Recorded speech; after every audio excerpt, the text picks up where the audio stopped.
sanadguuro wacano saadaalinayno dadku wada sugayo sumcad noo horseedaayo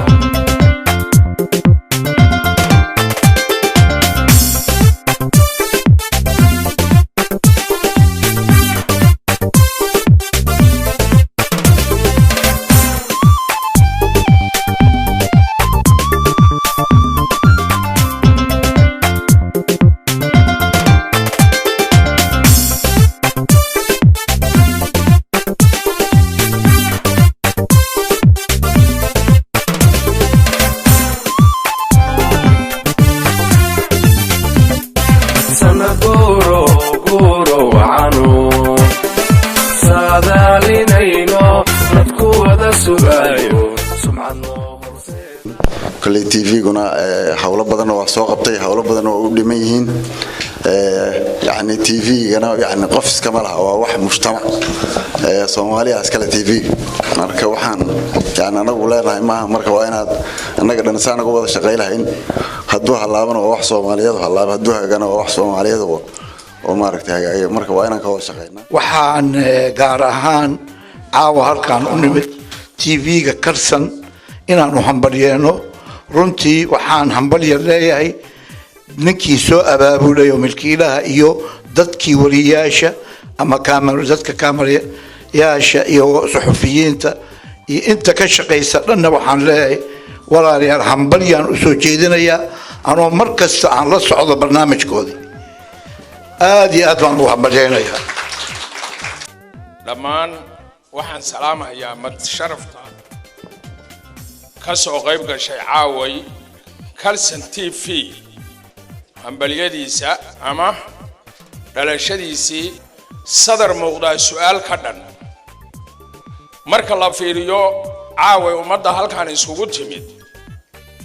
kalsan maxay tahay way ka dhan tahay cid walba waxaan odhan karnaa Soomaali kaliya ma aha bulshada adduunka qaybaheeda kala duwan yaa caawa hambalyadeeda ka soo qayb gashay kalsan waxay tahay intaas nooga filan xafladda muuqaalkeeda nooga filan waxaan leenahay kalsan hambalyo inaan runtii ammaano kalsan TV dadaalka ay sameeyeen markii la soo gaarsiiyay casuumaadda aniga iyo asxaabta kale isku hay'adda aynu ka tirsannahay oo aan fiiriyay sanooyinka naloo sheegay telefishinka inuu dabaaldegayo runtii dib baan isku su'aalay yani waxay noqotay wax aad u yar sababtuna waxa weeyaan kaalinta uu gaaray iyo saameynta uu sameeyay ayaa waxay ka dhigan tahay in telefishinku uu hawada ku jiray 20 sano oo kale wax la mid ah oo kale xaqiiqda maraan ka hadlo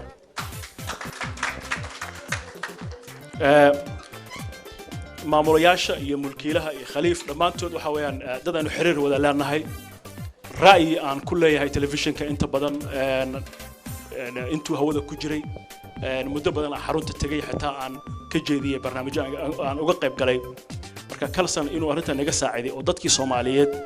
meel kasta ay joogaan qurbaha iyo dalka gudihiisaba inay helaan barnaamijyadii qudhoodii oo muuqaal ah wixii bixi jiray dhageysan jireen ay u sahashay arrintaasi haddii aan la helin khaliif iyo asxaabta kale ma suurta gasheen kalsan TV waxaan leeyahay hambalyo ruuxantii xagga magaca magacana deeqayba kalsan halkan dad badan aan garanay kalsan ariga loo kal tiriya kalkiisa xilligaas waa kalkiisa baa galay marka de waa kalsan marka inuu kalsan yahay oo soo daayo warsan iyo waxsan waa ilma sama oo dhan buu urursan ka hambalyadan leeyahay the growth and the contribution of Kalsan TV reaching ever stronger, ever wider. Not just a voice in our country here, but the voice going across the world.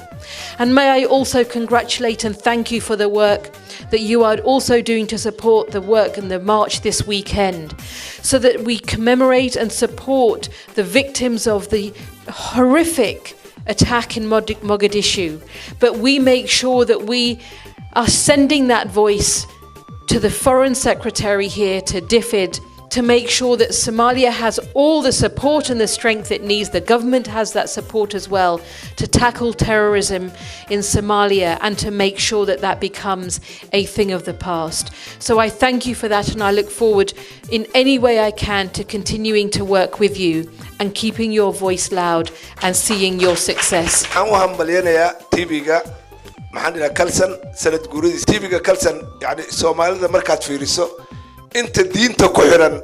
waa mid ay aad iyo aad ay u jecel yihiin maadaama yani wixii fanka ahaa iyo heesihii iyo wixii guud ahaan uu ka joogsan laakiin annaga xubin aan ku haysanaa xubinta aan ku haysanaa sportskana miduu taageero u yahay waaye TV-ga kalsan waxaan leeyahay ha jiro ha joogo waxaan u hambalyeynaya saaxiibkay qaaliga ah Khaliif dhammaan shaqaalaha kalsan TV sanad guurada doonayaan ma hadnoqo dhammaan hawlgalayaasha ka hawlgala kalsan TV iyo inta kale ee daawata intaba ku dheeraan maayo in badan baa laga hadlay barnaamijka iyo TV-ga dad badan oo iga horeeyeen waxaan doonayaa dhammaantiin inaan salaamo xafladan ballaaran oo aan ugu dabaaldegayno markii dhidibada loo taagay TV-ga caalamiga ah ee kalsan oo maanta kale sanadii 2013 ku soo biiray warbaahinta Soomaalida oo hore u jirtay isla markaana si toos ah loo daawaday dhammaantiin waa idin mahad celinayaa hadii ay ahaan lahaayeen dhinaca warbaahinta fanaaniinta dhaqaatiirta odayaal dhaqameedyada haweenka qaybaha kala duwan oo caawa inoogu yimid xafladan ballaaran oo aan ugu dabaaldegayno munaasabada TV-ga marka aad daawataan TV-ga kalsan oo aad aragtaan news qurux badan ama barnaamij qurux badan ma ahan inta la soo fadhiistay in hore laga soo gudbiyay hase ahaatee waxa la soo galiyaa waqti aad u fara badan horta marka waxaan u mahad celinayaa dhammaan wariyaasheena adduunka meel walba ay ka joogaan hawshan inta lagu guda jiray wariyaasha waxay ku jiraan xaalad adag in badan oo kamida waxa loo geystaa jirdilo waxa ay warar ka soo tabiyaan iyadoo qaraxyo dhaceen oo kale kaliya maahan in markaas ay wax ku dhacaan mentally waxa u soo gaaray dhibaatooyin sidoo kale barnaamijyada aad ka daawataan kalsan TV iyagana waxa hawl badan geliya wariyo walba oo barnaamij soo diyaarinayo waxay qaadataa bariyo in la diyaariyo ma ahan kaliya in soo fadhiistaan hore barnaamij ka soo gudbiyaan waxa ka gala waqti aad u fara badan anigoo munaasabada ka faa'iideysanaya waxaan aad ugu mahad celinayaa barnaamij soo saarayaasha TV-ga sidoo kale waxa hawl adag inoo haya hadaan nahay kalsan TV ama bulshadooda u haya kaamiramanada iyo waliba farsamayaqaanada TV-ga kalsana wuxuu hiigsanayaa meel sare waxa uuna ku socdaa sanadba sanadka ka dambaysa si ka sii sareysa halkii uu ku jiray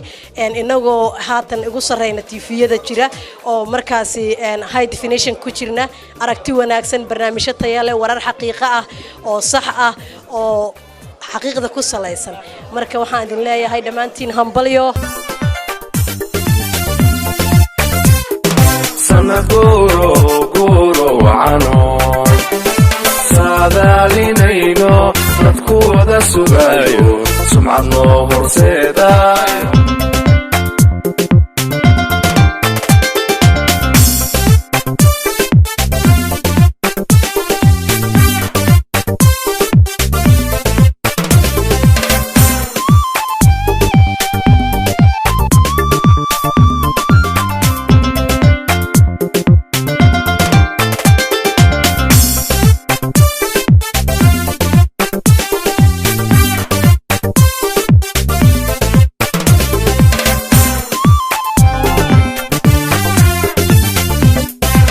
sanadguuro wacano